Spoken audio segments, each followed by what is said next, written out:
मैं हूं लक्ष्य और आप देख रहे हैं एसएससी इंडिया। आशा करता हूं आप सब अच्छे होंगे। आज हम मैथ के कुछ महत्वपूर्ण क्वेश्चन को डिस्कस करेंगे जो रेलवे, एसएससी, बैंक या अदर गवर्नमेंट कॉम्पिटिटिव एग्जाम में बार बार पूछे जाते हैं और आने वाले आगामी एग्जामों के लिए भी महत्वपूर्ण है। तो चलिए वीडियो शुरू करते हैं।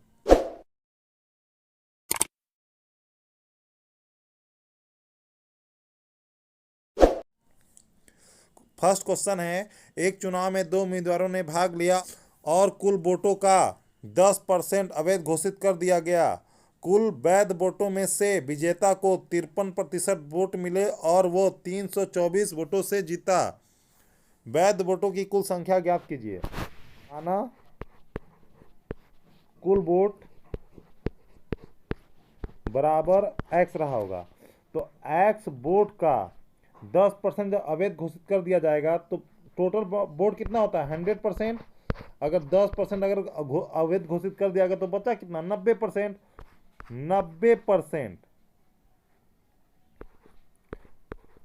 90% वोट वैध था। अब बोल रहा है कुल वैध वोटों में से विजेता को 53% वोट मिले। मतलब विजेता को कितना मिला 53%। कुल वैध वोटों का 53% किसको मिला विजेता को। तो अब देखिए वैध वोट आपका 90 है तो ये भी एक 100% के बराबर होगा और इसमें से 53% किसको मिल गया विजेता को मिल गया। तो जो हारा उसको कितना मिला होगा 100% में 53% घटा दीजिए 47% मिलेगा। और देखिए अगर जो जीतेगा इन्हीं दोनों के अंतर से जीतेगा क्योंकि 47% तो विजेता भी पाया होगा ना और 47% जो जीता नहीं वो भी पाया है। तो जो जीतेगा वो ज़्यादा पाएगा। तो कितना ज़्यादा पाया है 6%। 90% का 6% की वैल्यू कितनी है आपको दिया है 324। तो इस 324 दिया है तो चलिए इसको सॉल्व कर लेते हैं। अब परसेंट को हटाने के लिए क्या करेंगे 100 से भाग कर देंगे। इसमें भी 100 से भाग कर दीजिए और इसमें भी 100 से भाग कर दीजिए बराबर 324। अब 6 से काट दीजिए 6 कम 6, 6 5 30, 5 बार 2 बचा 6 चौके 24।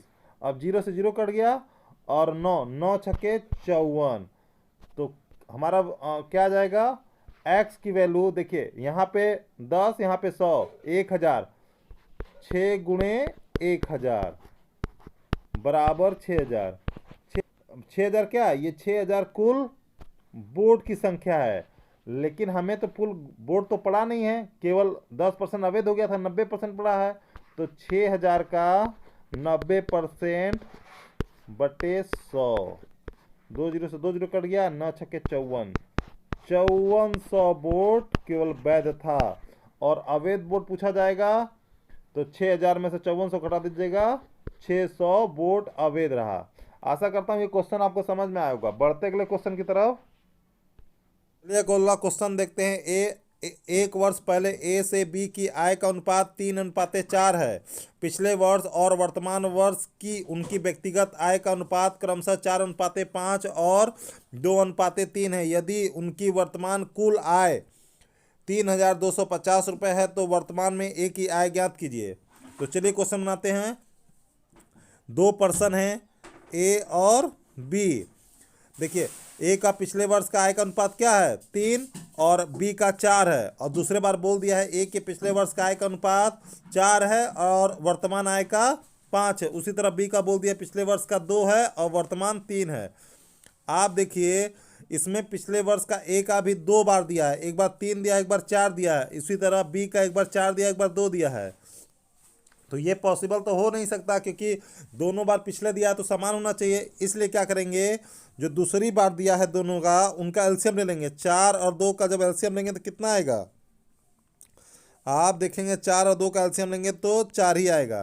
तो इस 4 से जो पहली बार इनका दिया था उनमें दोनों से गुणा कर दीजिए। 4 4 गुणे 3 और 4 गुणे 4।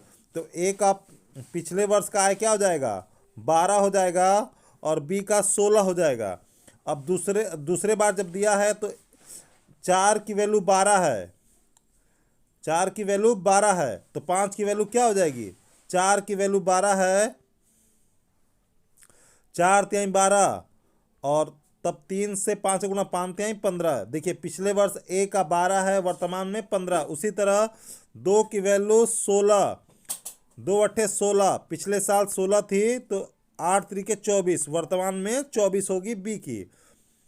और देखिए अब वर्तमान में क्या आ गया, ए और बी का 15 और 24। अब इसको 3 के टेबल से काट दीजिए, 3 पछे 15, 3 अट्ठे 24।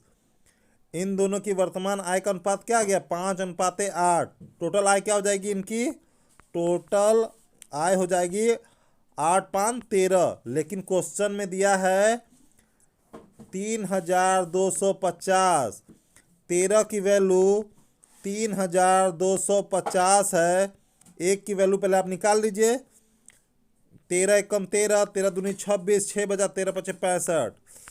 एक की वैल्यू 250 और एक की वर्तमान आय क्या थी, एक की वर्तमान आय 5 थी, तो 5 की वैल्यू आपसे पूछा है।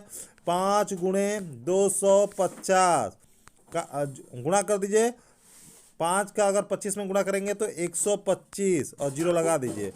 एक की वर्तमान आय क्या हो गई, 1250। उसी तरह अगर बी की वर्तमान आय आपसे पूछता तो बी की वर्तमान आय आपके पास कितनी थी, 8।